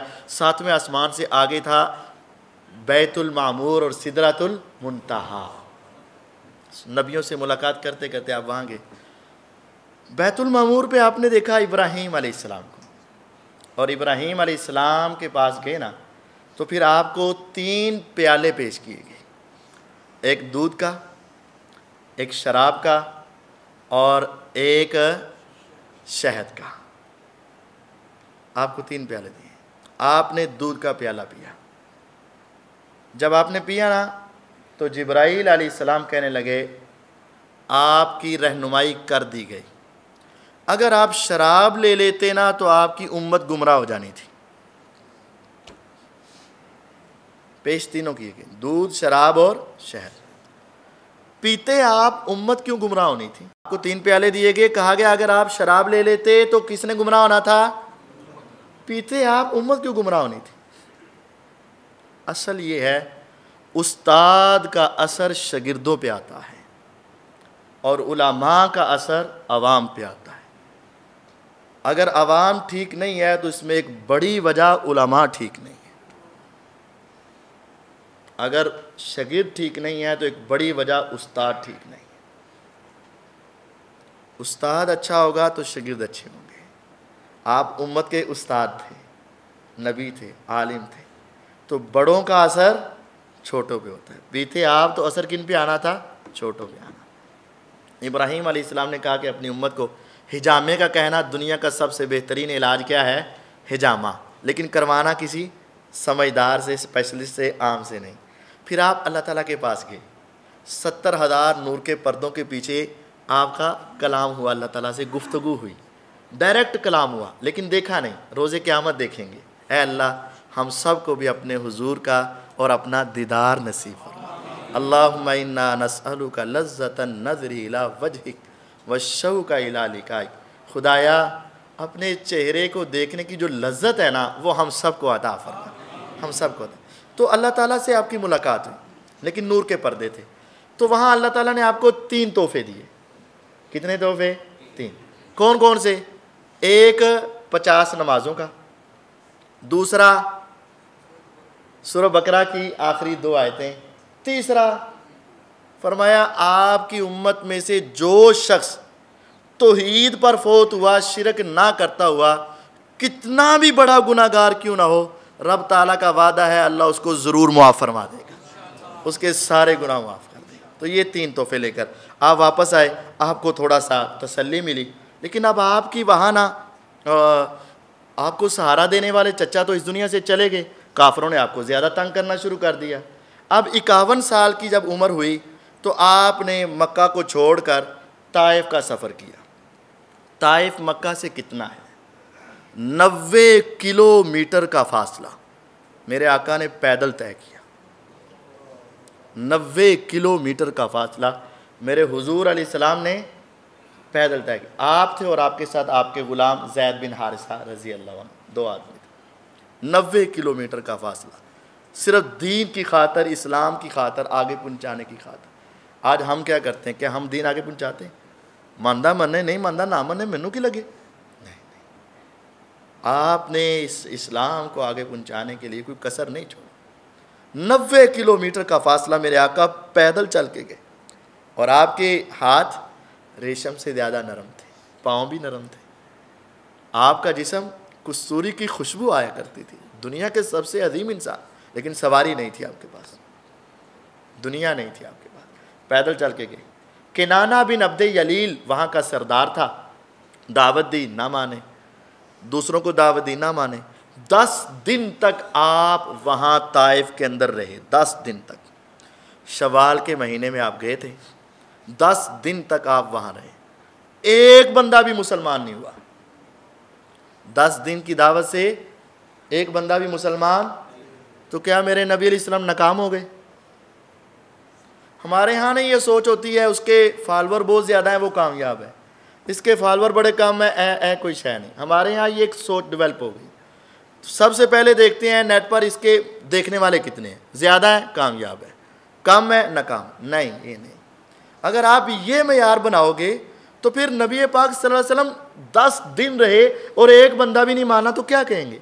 मेरे आका कामयाबी कामयाब, नाकाम कौन हुए? जो नहीं मान सके। ये बंदों का कम और ज़्यादा होना किसी के हक या बातिल की दलील, हक बातिल की दलील। 10 दिन के बाद जब आप वापस लौटे तो उन जालिमों ने नहीं मानना था, ना मानते, लेकिन उन्होंने सड़क के किनारों पे उबाश लड़के खड़े कर दिए, हाथों में पत्थर पकड़ा दिए, वो हुजूर को मार रहे हैं, हुजूर को मार रहे हैं, हुजूर को मार रहे हैं, गालियां दे रहे हैं। क्या कभी मेरे और आपके ऊपर ये वक़्त आया कि हम गली से गुजर रहे हो, कोई गाली दे, अरे क्यों देते हो, ये तौहीद का पैगाम देता है। अरे क्यों मार रहे हो, ये अल्लाह की तौहीद की बात करता है। नहीं आया।